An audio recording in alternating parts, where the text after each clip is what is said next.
Good morning, it's Sean Murphy. It's a Minute with Pablo Beach, and today's episode is sponsored by Rytech Restorations. Rytech is a leading water mitigation company here in the state of Florida and throughout the United States. Thank you, Rytech.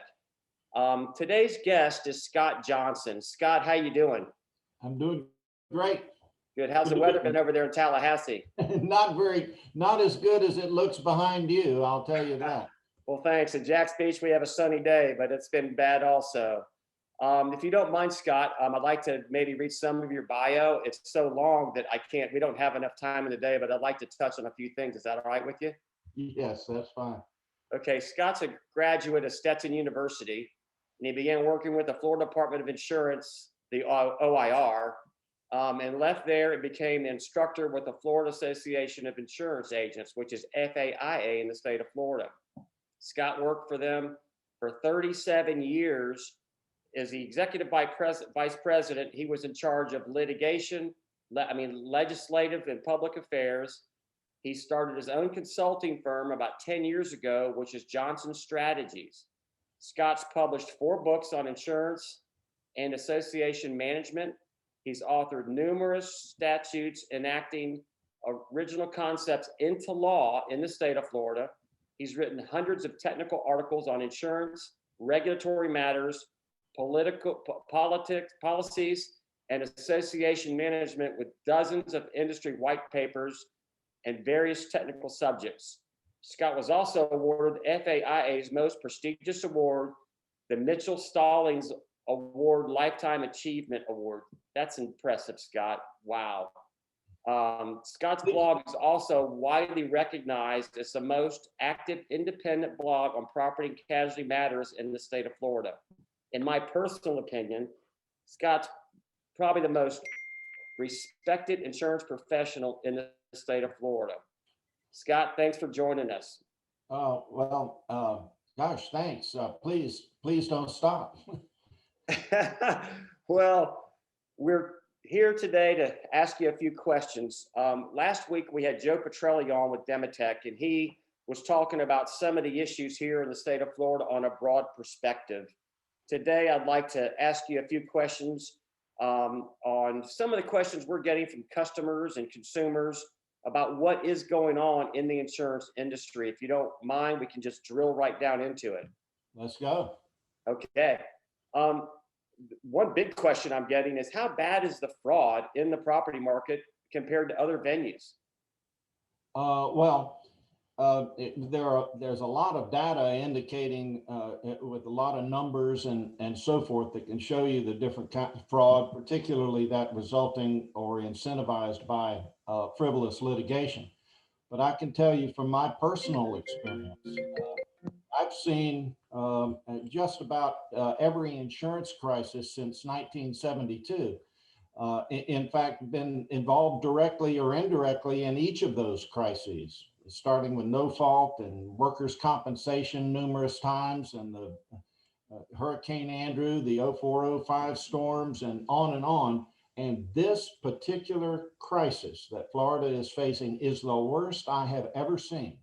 And I believe that Florida's issue with respect to property insurance fraud is it is the most fraudulent insurance system in the entire United States of any type that I've seen in any state in the 50 years that I've been dealing with these subjects. So if you look from the top to the bottom of all of the players in the property insurance system, from the top part of it where you've got attorneys and down at the bottom where you have insurance agents and insurance companies and third-party vendors, there are more fraudulent players in those ranks than in any other system in the United States, and more at stake as well, because these are homeowners that are in many cases paying the price. So a question I've gotten, are the insurance companies manufacturing the rate increases with this crisis? No, of course not. You could listen to first of all, something that many consumers don't understand is that the insurance companies have no choice to raise their rates. it would be a violation of law if they did not do that. They are required to file their data and request rate increases whenever the losses increase to the point that they need to do so. And in reverse, of course, they also have to do that when the indications are that their rates should be reduced. And on an annual basis, they have to file that information. So no, this is, and in fact, there is a chart I have that shows the a blue line coming down like this since 2017. Those are the industry losses. And crisscrossing with that blue line is almost a mirror image, a reverse mirror image of those losses, showing the rate increases that have occurred during that same time period. They are in lockstep with one another, and it's required by law. So the insurance companies aren't manufacturing this just so they can raise their rates. I've read that last year, 2020, insurance companies paid more in fees to attorneys than in claims. Is that accurate? Well, I don't know about that specific data, but in each claim that is litigated, the amount that goes to the attorney is far in excess of what the homeowner who had the damage collects.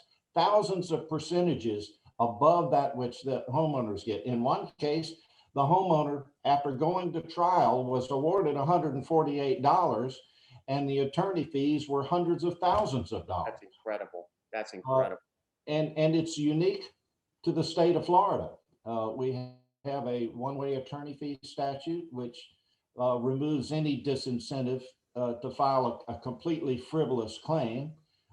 We have the unique approach to interpreting the attorney fee multiplier, so that when the fee discussions occur after a case goes to court, the regular hourly rate is multiplied by 2 or 3 times in order to give the attorney more money. And that application only happens in Florida. So no other state? Well, they all have attorney fee multipliers, but they can only be applied on a rare and exceptional basis. In Florida, you can see it applied for in almost every case. And even when it's not applied for, it's the 800-pound gorilla in the room during negotiations over attorney fees, because if you don't go ahead and pay this claim, frivolous or not, you may face a fee multiplier afterwards. So that insurers are faced with what's kind of called a Hobson's choice. Hobson was a guy who owned a livery stable in New York in the 1800s. And anybody who wanted to rent a horse had to rent one of the old nags that he kept up front, or get no horse at all. So this is kind of like that for the insurers in the state of Florida, and thus their policyholders. Wow. So in other words, we've always, in recent years, have been telling clients and customers alike that hurricanes are the real problem of the cost of reinsurance. So what you're saying is this fee multiplier is adding to the hurricane exposure for reinsurance costs. Fee multiplier and other attorney fee statutes which provide the incentive for so much frivolous litigation. Yes. And here's something a lot of folks don't know. The cost of reinsurance in Florida within your premium is somewhere between 40 and 60% of the entire premium. So you're saying between 40 and 60 cents of a dollar is yes, of premium brought in goes to reinsurance. Correct. What about paying claims? What? I'm sorry. What about paying claims? Good question. The balance is used to do that, and so often the indications are right now, depending on the carrier, but on average, in the state of Florida, for every dollar that comes in premium, $1.30 goes out the door. That's why we're in this crisis, because the litigation is bringing the system down. We've seen something else here too, and this has been going on for years. So if a roofer knocks on your door and says, knock, knock, hey, can I check your roof? We had a storm last night. You may have damage, and we'll pay your deductible. Is that legal? Well, paying the deductible is not legal. It's a crime. Advertising that or telling somebody that's what you're going to do is a legal issue. I don't know specifically what it is. Maybe it's just suborning someone to commit a crime, or but paying the deductible is a felony in the state of Florida, and you can have serious consequences for that. I'll tell you this. Just consumers generally, beware of anybody who knocks on your door and talks to you about your insurance or your claim. First of all, they better be a public adjuster or a licensed attorney, or they are probably breaking the law as well. You can't go to an insurance company and negotiate claims and help you get more for your claim payment and do all of that stuff unless you were licensed to do so. And in most cases, the roofers are not licensed in that way. So, and then one step further than that, we've had clients that's happened to, and they've signed a form called an AOB, which is an assignment of benefit. Can you kind of expound on what an assignment of benefit is and how it affects the client? The problems with assignment of benefits were addressed in legislation that passed in 2019. So it has reduced the amount of times that people do what you just said. It is not as profitable for them. It is not as litigation friendly as it used to be for the attorneys. However, an assignment of benefit form is when somebody comes to your door, a roofer knocking on your door, or a public adjuster, any vendor like that, and asks you to sign a document that transfers the benefits of your insurance policy to them. At the point in time when you sign that document, you no longer have control of your claim. And in most cases, the insurance company can no longer communicate with you about your claim. You'll call them and they'll say, look, you've assigned it to somebody else. That's who we now have to negotiate with. So my advice to consumers is, number one, don't ever sign anything like that until you've reported your claim, talk to your insurance agent, and address the issue first with your insurance company. Well, that's unreal.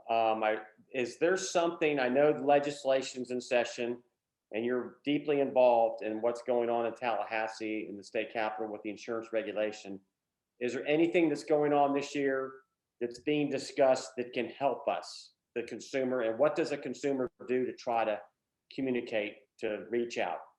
Well, first of all, there is one piece of legislation that I think gets at the heart of the problem, and it's Senate Bill 76 in the Senate, sponsored by Senator Jim Boyd in the Bradenton area. Okay.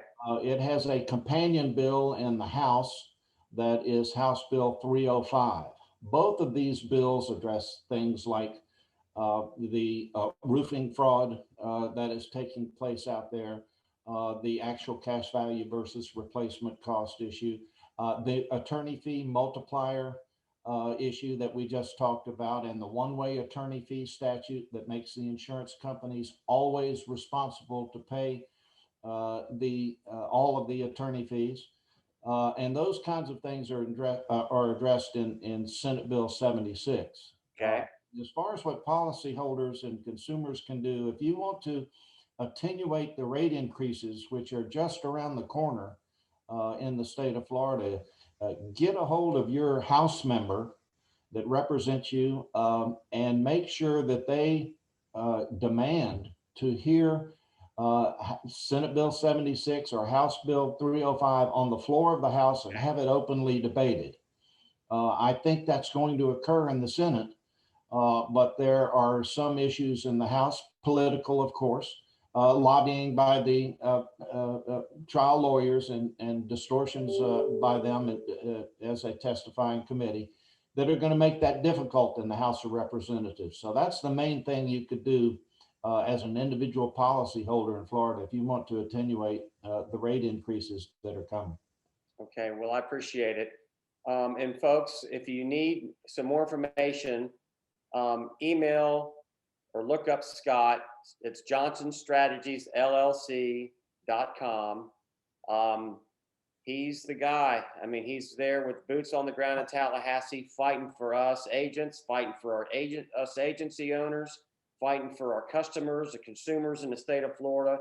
37-year veteran, out here swinging for us. So reach out to him if you've got any, need any help or advice. He's there to help you. Also, we appreciate you, Scott, for coming on, and anything we can do to help you on our end, just please let us know. Yeah, I will, Sean. And just for the viewers' benefit, I'm not a lobbyist. I'm just somebody who cares about this issue. There's no insurance company paying me any money. This is my small consulting firm that if it wasn't for the fact that I was retired, I wouldn't be in business at all. So this is information I think consumers need to know. I'm not downtown. I don't know any of the political players, but right. I do know what's going on in the state of Florida right now, and it's not a pretty picture. Well, I can tell you what I've done, Scott, as an agency owner here in the state of Florida. I've taken several of your articles, and customers are calling in with these rate increases and underwriting guidelines are shrinking and all this crazy stuff is going on. And we have given them your articles to read, to educate them. And it's very well received by our clients, and it's very much appreciated by our customers. And when it comes from a third-party expert like yourself, it really helps us. It validates us, and it helps us explain, not just coming from the agent, but it's coming from a third-party expert that's been there for almost 4 decades in the industry. So we really appreciate your help, helping us get through this. My pleasure. All right, thank you. Have a good day. Same to you. Yes, sir.